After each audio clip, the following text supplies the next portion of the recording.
The Last Jedi just came out last month, but as Star Wars fans, we're always eager to know what comes next in the thrilling conclusion of the latest Skywalker saga.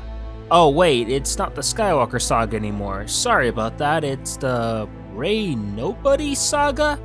Damn it, it's somebody's saga, right? Anyways, Episode 9 is to be co-written and directed by J.J. Abrams, along with Chris Terrio, who will co-write the script. It'll be the third and final film of the Star Wars sequel trilogy, which will afterwards be succeeded by Rian Johnson's brand new mystery trilogy. As of right now, there is no final script yet, but we do know on December 15, the day The Last Jedi was released in theaters in the United States, that J.J. Abrams actually pitched his idea for Episode 9 to Disney CEO Bob Iger. So it's safe to assume that JJ has somewhat of an idea of where to go with Episode 9. Principal photography is expected to begin in June 2018, under the working title of Black Diamond, and is to be released on December 20th, 2019. So what can we or should we expect to see in Star Wars Episode 9? As that's the main question we'll be looking at in this video. First, how soon after The Last Jedi will the movie take place? Well, while we don't have any definitive confirmation right now, I would strongly believe it will take place only a few minutes after the end of The Last Jedi, in the same fashion The Last Jedi did with The Force Awakens. It's something already unique in this trilogy, and I can definitely see them keeping things this way. Which, if you think about it, that would mean that this trilogy could pretty much all take place in only a span of a couple of days. That's one short trilogy in the world of Star Wars. Now, regarding any questions needing to be answered in 9, there really isn't any. Unless of course J.J. Abrams decides to retcon Rey's parentage, which Rian Johnson has admitted in an interview about the possibility that Kylo Ren could have been lying to Rey about the truth in order to manipulate her. And I actually made a whole entire video about that you can check out if you're interested in learning more. The link to that video will be in the video description down below. But there's also the potential of revealing more about Snoke, which I can possibly see them doing by including maybe small references of Snoke between Kylo Ren and General Hux.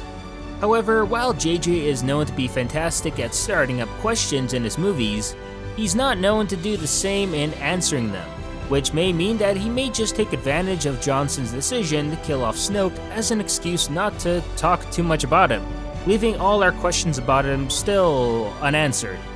Okay, now what about Leia? So we know Leia was supposed to have a major role in Episode 9, and due to Carrie Fisher's passing in late 2016, that will no longer be the case. Lucasfilm head Kathleen Kennedy has already confirmed that Leia won't appear in Episode 9 at all, killing off any rumors of Leia returning back in CGI, or even being recasted. So okay, but how will her death be handled in the movie? Well, the popular predictions for this is either revealing Leia's death in the opening crawl, or starting the movie with Leia's funeral. Personally, I think they might go with something more meaningful, but at this point it's too hard to say. I mean, if they really wanted to, they could probably not even show or mention much about Leia at all, and not even disclose how she died, leaving us with a major question on what happened to Leia.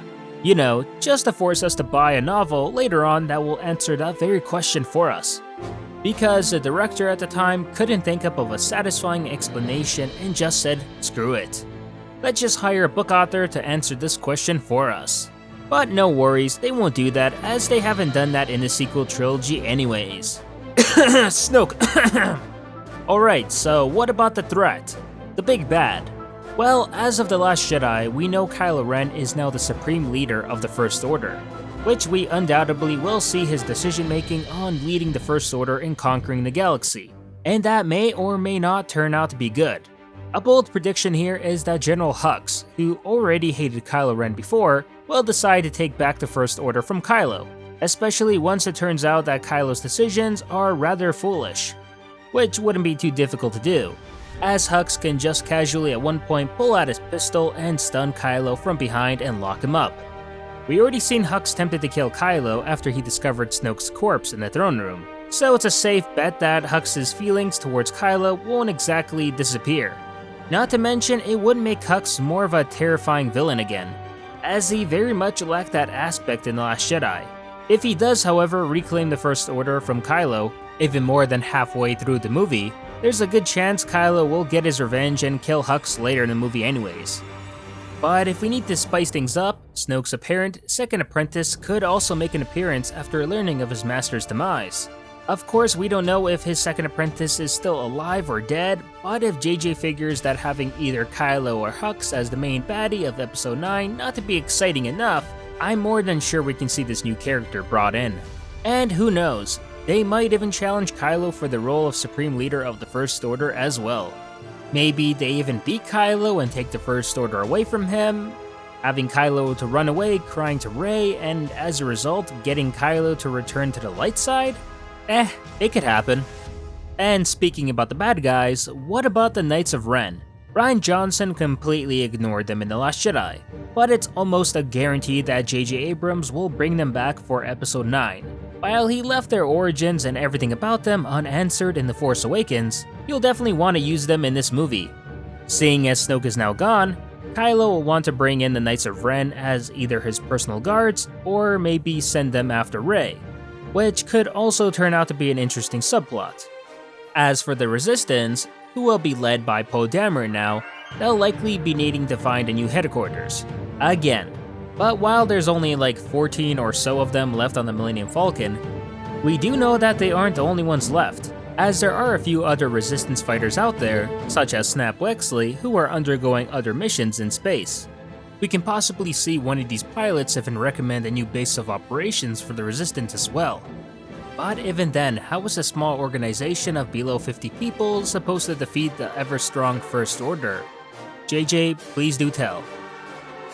Finn and Rose will likely get a less useless mission to do. Something to keep them busy, but overall probably nothing too important to the plot. Maybe something involving saving the Space Whales campaign. Now Hux will likely continue more so to be the villain of the Resistance, but it will be Supreme Leader Kylo who will be the main villain of Rey, which we will most likely see another Kylo vs Rey duel here. Rey will need to either kill or convince Kylo to halt the First Order's invasion of the galaxy. If she kills him, the First Order have no one to lead them and will likely be left in disarray. Or they become good guys if Kylo Ren is redeemed by Rey. Honestly, really hard to say how Disney will decide the outcome of the First Order in a realistic and pleasing way. Now as for Rey's lightsaber, we still know that she is the Kyber crystal left over from Anakin's lightsaber, which may mean she'll either use the Jedi scripture that she stole from Act 2, or with the aid of Force Ghost Luke to help her build her lightsaber. It will still be blue, but the only difference will be the hilt of course, and only then will she have a lightsaber that is truly hers.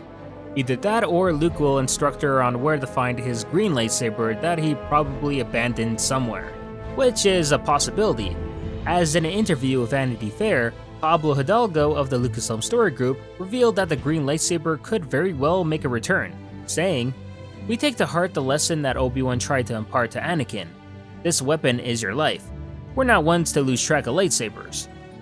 So now instead of Rey running around with Anakin's old lightsaber, she could be fighting Kylo with Luke's green lightsaber instead, which would be a nice tribute as well to Colin Trevorrow's original plan for Episode 9, with Luke Skywalker still alive and killing baddies with his green lightsaber himself. Either way, we've got quite some time to kill, and I'm sure we'll have even more predictions and speculations to make when we do hit 2019. This is N7 from SYLO, signing off.